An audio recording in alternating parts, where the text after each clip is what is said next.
Hello friends, welcome to my channel teaching by Ansari. तो आज हम आप लोगों के लिए विभाजिता का नियम लेके आए हैं।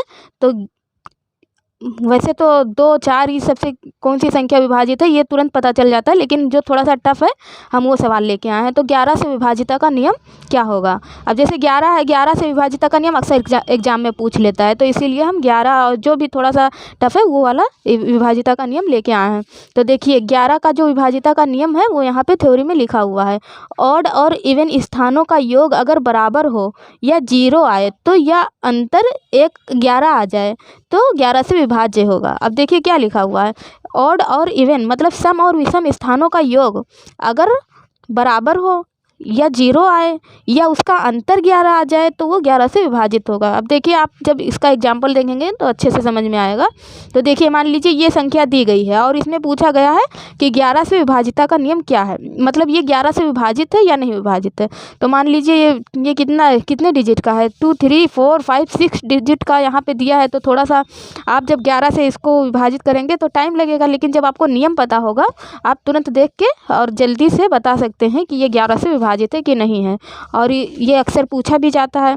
तो देखिए आपको क्या करना है, यहाँ पे जो लिखा हुआ है ऑड और इवन स्थानों का योग, ऑड और इवन स्थानों का योग अगर बराबर हो, है ना।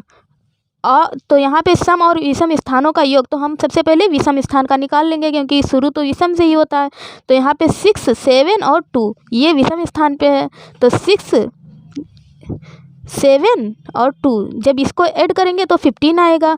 ऑड और इवन स्थानों का योग देखिए यहाँ पे योग लिखा है, तो पहले हम ऑड स्थान का योग करें तो 15 आ गया। अब इवन का कर लेते हैं। तो यहाँ पे 5, 8 और 2 ये इवन स्थान पे है, तो 5, 8, 2 जब इसको ऐड करें तो ये भी 15 आ गया। तो यहाँ पे योग ही लिखा है करने के लिए, तो ऑड स्थान का भी हम कर लिए और इवन स्थान का भी कर लिए, तो दोनों का इक्वल आ गया। तो योग अगर बराबर हो, यहाँ पे लिखा भी है अगर इन दोनों का योग बराबर हो तो वो 11 से विभाजित होगा। अगर बराबर ना हो, अगर जब बराबर है तो उसका अंतर जो 0 ही आ जाएगा। तो इसको जब 15 को -15 करेंगे तो 0 ही आएगा। तो इसके मतलब ये 11 से विभाजित है, यही दिया गया है। आप इसको जब एग्जाम्पल के थ्रू इस थ्योरी को समझेंगे तो अच्छे से समझ में आएगा। अब देखिए इसी के तरह आप एक दूसरा सवाल एग्जाम्पल देख लेते हैं। अब मान लीजिए ये दिया गया है, अब इसमें पूछा गया है कि ये 11 से विभाजित है या नहीं विभाजित है। तो आप क्या करेंगे, सेम वही रूल अप्लाई कर देंगे। यहाँ पे जो ऑड जगह स्थान पे दिया गया है उसको ऐड करेंगे। तो यहाँ पे 5 ऑड पे है, 7 ऑड पे है और 8 ऑड प्लेस पे दिया गया है, तो इसको ऐड करेंगे 20 आ जाएगा।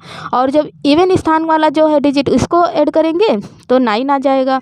अब क्या लिखा है यहाँ पे रूल देखिए, ऑड और इवन स्थानों का योग अगर बराबर हो या 0 आए तो अंतर 11 आ जाए, या अंतर 11 आ जाए। तो इसका तो देखिए ना तो दोनों का योग बराबर है यहाँ पे और ना ही इसका अंतर 0 आ रहा है।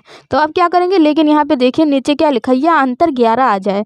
तो अब हम अंतर भी करके देख लेते हैं। तो 20 में जब 9 माइनस करेंगे तो 11 आ गया, तो इसका अंतर आ गया ना 11। 20 में जब 9 को माइनस करेंगे तो इसका अंतर क्या है, 11 आ गया। तो यही इसका मतलब ये भी संख्या 11 से विभाजित है। अगर आप कहें, देखिए इसको हम इस तरह से करके भी दिखा रहे हैं। देखिए अब नॉर्मली वे में अगर आप इसको डिवाइड करेंगे 11 से तो ये डिवाइड होगा कि नहीं होगा, चलो रूल से तो आ गया। तो देखिए नॉर्मली जब आप करेंगे तो 11 5 55 हो गया, यहाँ पे 1 बच गया, तो यहाँ पे 17 हो गया। अब 11 कम 11 हो गया, 6 बचा तो यहाँ पे 63 हो गया। अब 6 से 11 से जब 63 को डिवाइड करेंगे तो 11 5 55, यहाँ पे 8 बच गया और 11 8 88, तो ये 11 से विभाजित है। तो इस तरह से आप पता कर सकते हैं कि 11 से कौन सी संख्या विभाजित है, कौन सी संख्या विभाजित नहीं है। अब देखिए उसी विभाजिता के बेस पे एक सवाल आप लोगों के सामने है कि ये दिया गया है इतना नंबर 4864 इंटू 9p2 अगर 12 से विभाज्य है तो p के जगह पर क्या आएगा। ये जो इतनी पूरी संख्या दी गई है और पूछा गया है कि अगर ये संख्या 11 से विभाजित है, अगर इसको 11 से डिवाइड करें तो ये डिवाइड हो जाए, है ना। ये सवाल में दिया गया है कि ये जो पूरी डिजिट दी मतलब पूरी संख्या दी गई है, अगर ये 11 से विभाजित है तो p के जगह पे क्या आएगा, क्योंकि p तो एक p दिया गया है ना, ये तो नंबर है नहीं। तो इसमें p की वैल्यू पूछ रहा है कि p क्या होगा जो 12 इसको पूरी तरह से डिवाइड कर दे। तो अब हमको p की वैल्यू निकालना है, लेकिन 12 से विभाजित है ये तो दिया गया है इसमें। तो 12 से विभाजिता का नियम क्या है?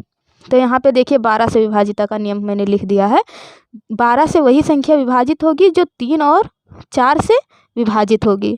जो संख्या 3 और 4 से विभाजित होगी वही संख्या 12 से विभाजित होगी। ये रूल है 12 से विभाजिता का, ये एक तरह से नियम भी है।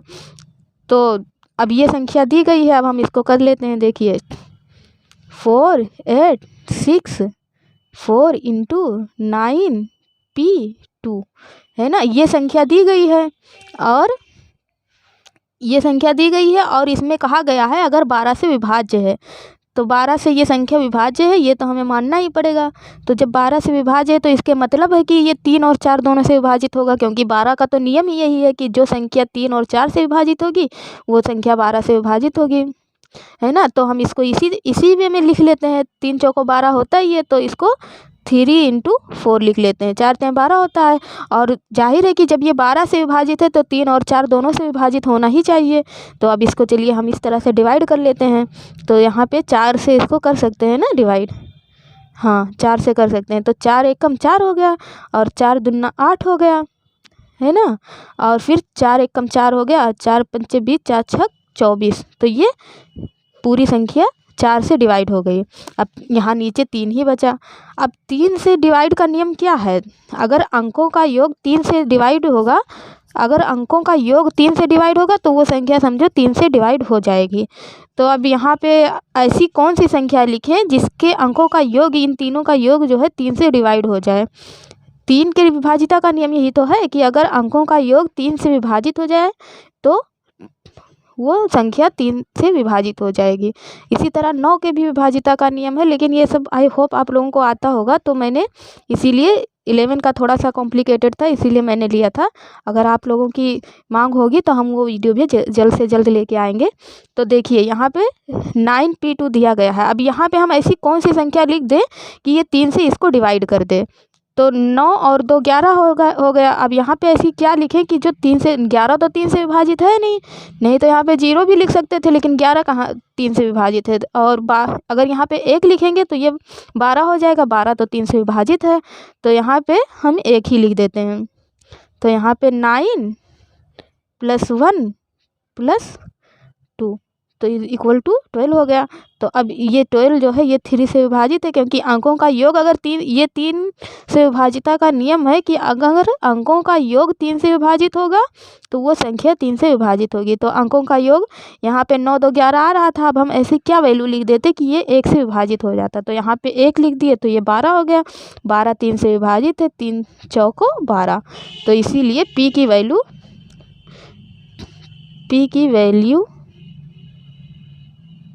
= 1 आ जाएगी,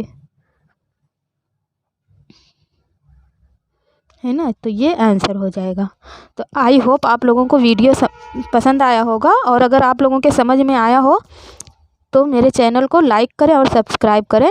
थैंक यू फॉर वॉचिंग।